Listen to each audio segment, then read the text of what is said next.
जय माता दी। आप सभी को मैं संकटा मैया की कहानी सुनाने जा रही हूँ। अगर आप सभी को पसंद आए तो लाइक सब्सक्राइब जरूर करिएगा और मेरा चैनल आगे बढ़ाइएगा।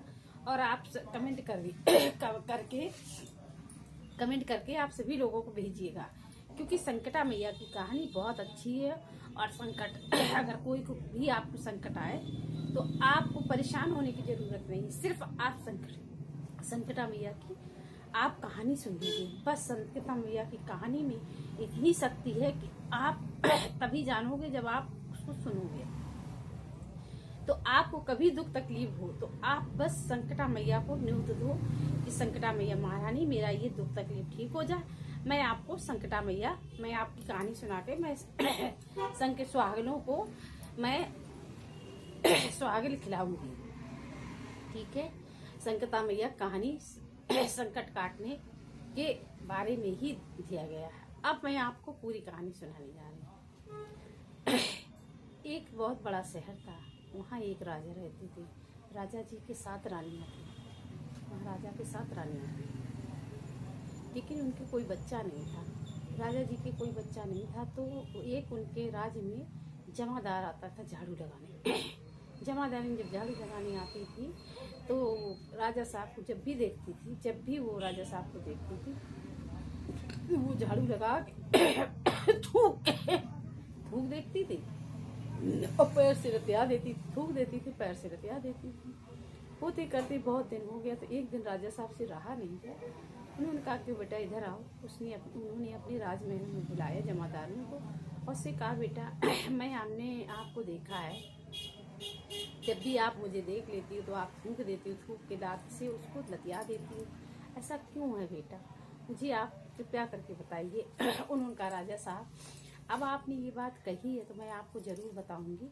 बात ये है राजा साहब कि मैं आपका मुंह जब देख लेती हूँ तो मुझे खाना नसीब नहीं होता है। कहने लगे, अच्छा ऐसा भी है कि हाँ।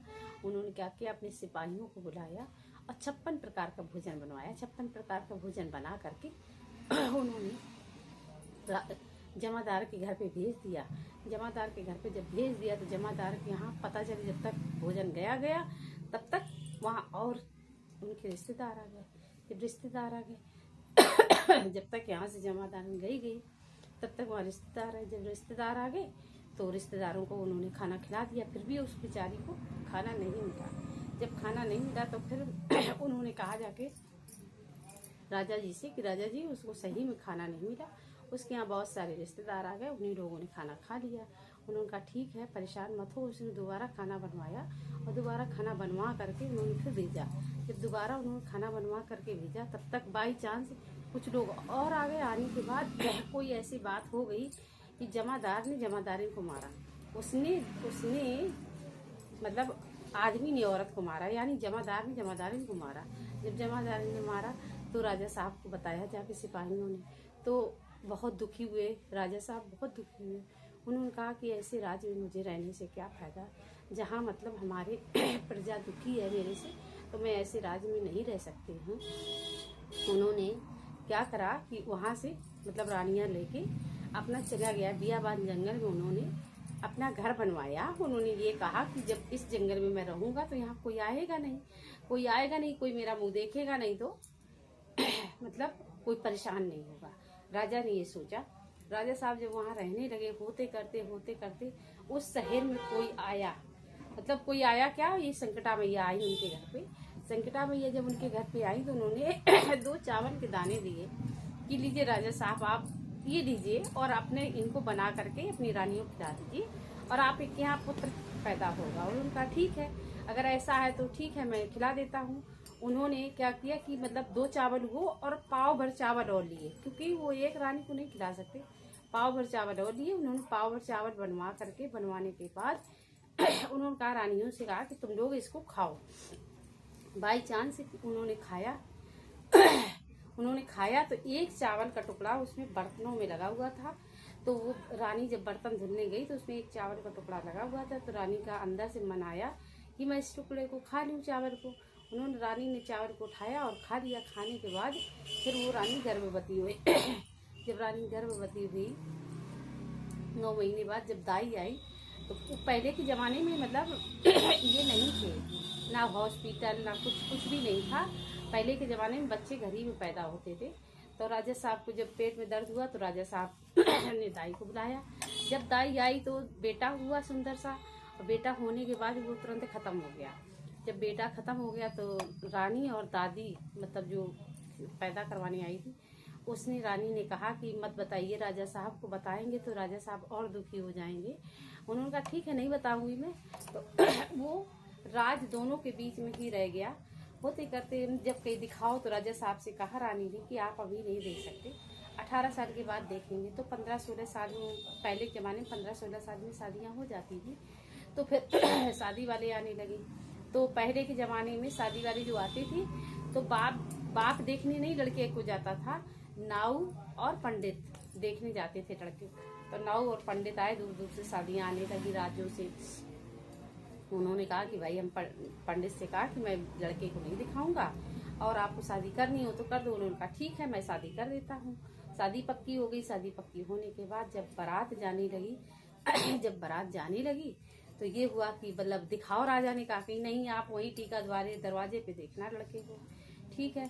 तो पहले के समय में क्या होता कि 2-2 3 दिन बारातें रुकती थी, और आज के समय में ऐसा नहीं है।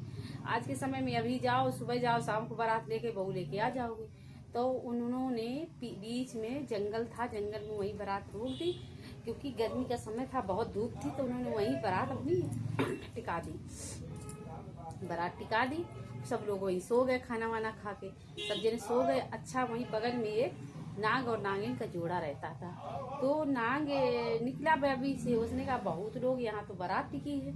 तो उस धीरे से उसने पालकी के अंदर गया, और पालकी के अंदर उन लोगों ने क्या किया था, एक उसका बना के, आटे का बना के लड़का अच्छा सा सुंदर सा रख दिया था। तो उसने देखा कि नागिन से नीचे जाके उसने देखा कि पालकी के अंदर कोई नहीं, एक लड़का वो उसका आटे का बना हुआ रखा। उसने गया नीचे और जा करके अपनी नागिन से बोला कि अरे नागिन, इसके अंदर कोई नहीं है, और बाबी के अंदर एक लड़का उसमें बैठा हुआ है, और इनके घर में क्यों पहले नाग जो इच्छाधारी नाग होता है सब जान जाता है कि मतलब क्या है क्या नहीं। तो वो जान गया था।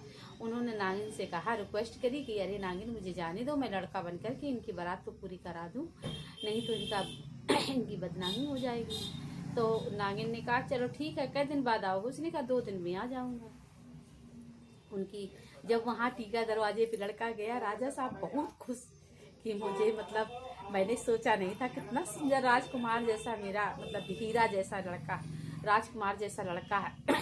सबने देखा, सब लोग खुश हो गए और फोन करके मतलब खबर भेज दी। पहले फोन नहीं चलते थे, खबर भेज दी कि रानी के पास कि अरे भाई रानी, तुमने कितना अच्छा सा लड़का मुझे दिया और इतने दिन बाद तुमने दिखाया, पर लड़का बहुत सुंदर। ठीक है। वहाँ शादी हुई, ब्याह हुई, विदाई हुई। इसके बाद लौट के बारात फिर उसी जंगल में रुकी। उसी जंगल में जब लौट के बारात रुकी तो वो नाग बन के बाबू जी चला गया। तो उसने कहा नागिन ने कि अब क्या करोगे? उसने कहा नागिन से, ऐसा करो आप 4 दिन का समय मुझे और दे दो, तो मैं इनके घर तक इनकी बहू भेज आऊँ। उन्होंने कहा अच्छा ठीक है। तो नागिन ने 4 दिन का समय और दे दिया नाग को कि जाओ बेच के आओ, बहू बेच के आओ। तो नागिन ने 4 दिन का जब समय दे गया, लड़का भेजने गया। लड़का मतलब रानियों का, 7 रानियों का, उसको पत्नी का इतना प्यार मिला, बाप का मतलब पूरे राज्य का उसको इतना प्यार मिला कि वो पीछे की जिंदगी भूल गया। उसे यही नहीं पता था कि मैं पिछले जन्म में नाग था और मेरा कोई इंतजार भी कर रहा। वो गया भूल। जब वो भूल गया तो फिर 4 दिन बाद, 4 की जगह 8 दिन उसने इंतजार किया। जब 8 दिन उसने इंतजार किया नागिन ने कि नाग आया नहीं, तो जब 8 दिन इंतजार किया नागिन, फिर 8 दिन के बाद जब वहाँ गई ढूंढते ढूंढते, जब ढूंढते ढूंढते गई, चित्तर सारी ऊपर लेटा हुआ था लड़का और लड़की। उसने सोचा मैं इसको काटता हूँ तो भी मुसीबत, मैं इसको काटती हूँ तो भी मुसीबत। उन्होंने बस क्या किया, उसने ना उसको काटा ना उसको काटा, उसने अपने ही प्राण वहीं अपना सर पटक पटक के उसने अपने वहीं प्राण दे दिए। और प्राण देने के बाद जब लड़का सुबह जगा तो उसने कहा कि अरे तुम क्यों मरी? मैं आते थी, तुम काहे मरी? और मैं आता था, तुम काहे मरी? रो रो के वो लड़का कह रहा था, बिलक बिलक के कह रहा था। नाग, वही नाग लड़का था बिलक बिलक के कह रहा था कि तुम काहे मरी में आता था, तुम काहे मरी में। ये बहन, ये संकटा मैया की संकट भरी कहानी है। आप लोग को अच्छा लगे तो लाइक सब्सक्राइब जरूर कीजिएगा। जय श्री माता, जय श्री संकटा माता महारानी। आप सभी को अच्छी लगे मेरी कहानी तो लाइक सब्सक्राइब जरूर करिएगा। जय हो संकटा मैया महारानी। हे प्रभु, जैसे तुमने राजा के संकट पूरे दूर किए हैं, वैसे हर माओ के ये संकट दूर करना। सबको एक बच्चा, एक बेटी, एक बेटा जरूर देना माता रानी। हे संकटा मैया महारानी, सब पे कृपा बरसा के रखना। बोलो संकटा मैया की जय।